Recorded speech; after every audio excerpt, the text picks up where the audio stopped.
के दरबार में दान और पुण्य करने में किसी का कम कुछ नहीं हो जाता है।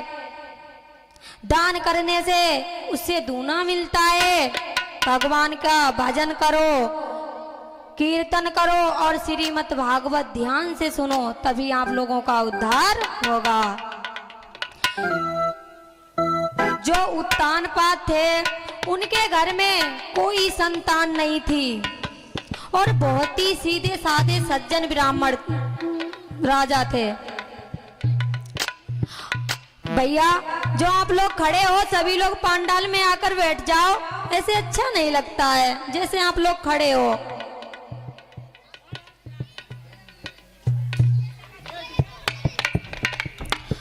तो महाराज उत्तानपाद के घर में कोई संतान नहीं थी।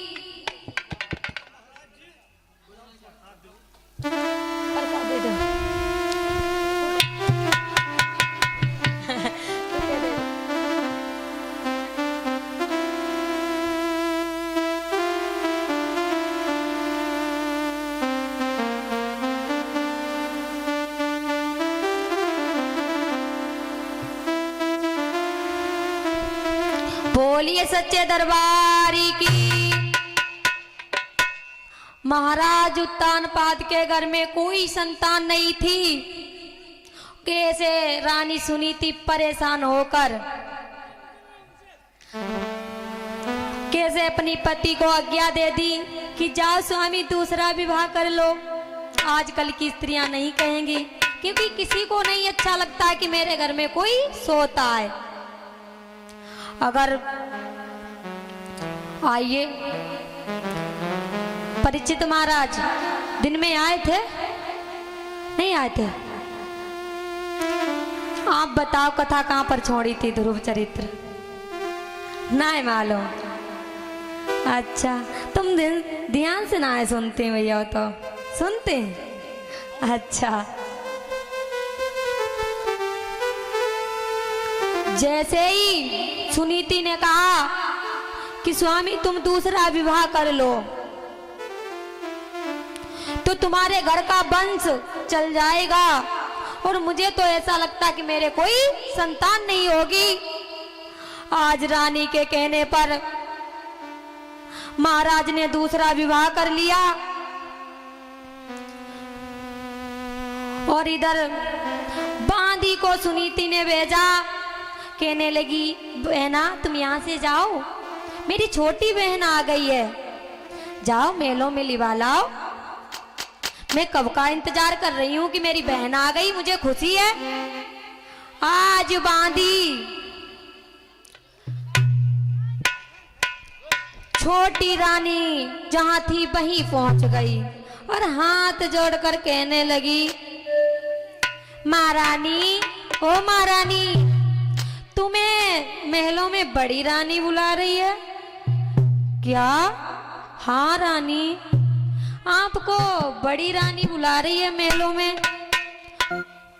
जैसे इतने शब्द सुने तो पैरों की धरती खिसक गई। कहने लगी, बड़ी रानी? कौन बड़ी रानी? मेरे घर में, इस घर में सोत भी है मेरी। महारानी इतना क्यों चिल्लाती हो? उन्हें तो आपकी खुशी हुई है और आप चिल्ला रही हो। जाओ उससे कह दो कि अगर वो रहेगी तो हम नहीं रहेंगे इस घर में।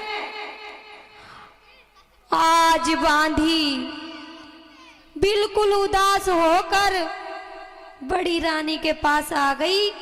कहने लगी, महारानी, छोटी रानी ने महलों में इनकार कर दिया, कहा कि बड़ी रानी रहेगी तो हम नहीं रहेंगे। और इधर छोटी रानी ने क्या किया? महाराज उत्तानपाद को पास में बुलाया। कहने लगी, महाराज तुम्हारे घर में एक रानी थी, तब भी तुमने हमें मेरे साथ विवाह कर लिया, और मुझे ये भी मालूम तुमने किस कारण मुझसे विवाह किया है। हाँ, और बोली, जब एक तुम्हारे रानी थी तो मुझे आप क्यों लाए हो? वो भोग करन को काफी थी, हमें बाढ़ जोगी वे को लाए हो।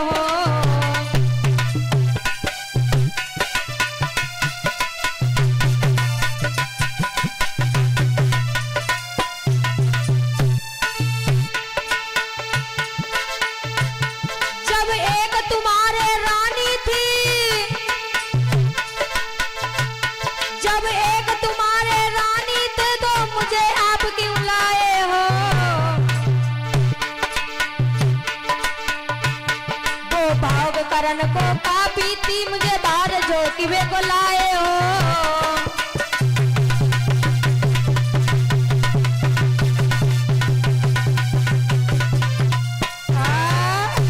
आज छोटी रानी कहने लगी, महाराज तुमने मेरे साथ विवाह तो कर लिया है, जब तुम्हारे एक रानी थी तो मुझसे विवाह करने की क्या जरूरी थी।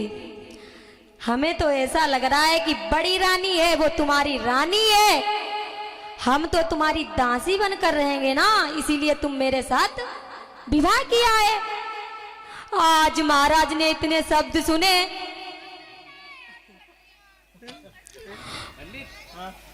कहने लगे रानी क्या कहती हो। हाँ यही कहते। आज जब इनकार कर दिया तो महल से निकल कर बड़ी रानी चली है। छोटी रानी के पास जब इनकार कर दिया महलों में आने से, आज बड़ी रानी पहुंच गई है जहां छोटी रानी थी। कहने लगी बड़ी रानी कि चलो बहन तुम्हारा ही है घर है, तुमसे किसने कह दिया जो तुम्हारा घर नहीं है। अरे तुम तो मेरी बहन हो, क्या तुमने कहा मैं तुम्हारी बहन हूं। हाँ बहन तुम मेरी बहन हो। नहीं मैं बहन तुम्हारी नहीं हूं। अरे आंगन में चलो, ये सब तुम्हारा ही है, मेरा कुछ नहीं है। और कहने लगी बड़ी रानी, विनती कर रही है कि चलो। कैसे? चलो संभालो जागर को, मैं दासी बिन दिना बिताऊंगी, और द्वारे से जो लौटी बहन में चेहरा कहाई मर जाऊंगी।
बड़ी रानी दोनों हाथ जोड़कर छोटी रानी से विनती कर रही है, बहन तुम महलों में चलो, ये तो तुम्हारा ही सब है, मेरा यहाँ कुछ नहीं है।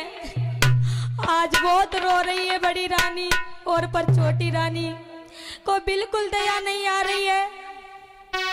कहने लगी बहन आज चलो, मुझे केवल 2 रोटी देती रहना, एक मैं दासी बन जाऊंगी, तुम्हारे पैर दबाया करूंगी, तुम पर वापस मत जाना।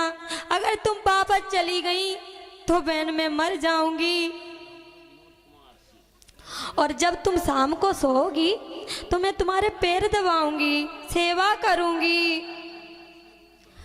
जैसे ही इतने शब्द सूरजी ने सुने, कहने लगी ए नादान नारी, तुझे शर्म नहीं आती है ऐसे बोलते हुए?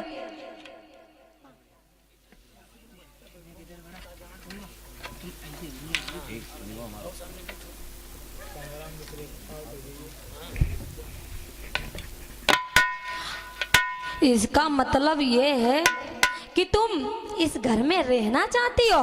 नहीं, मैं रहना नहीं चाहती हूँ। मैंने एक पुत्र के कारण तुम्हारा विवाह कराया, मैंने सारी खुशियां लुटा दी, तुम महलों में चलो। ए पागल, मुझे उल्लू बना रही है?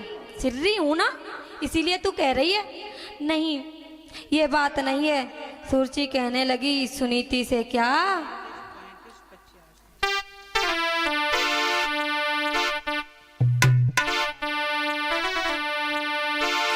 जो जाना है तो रहा पकड़, और रहना है तो जा खेतों पर, और दिन रात जो पड़ी डाल वहीं, और चिड़िया काग बगाया कर।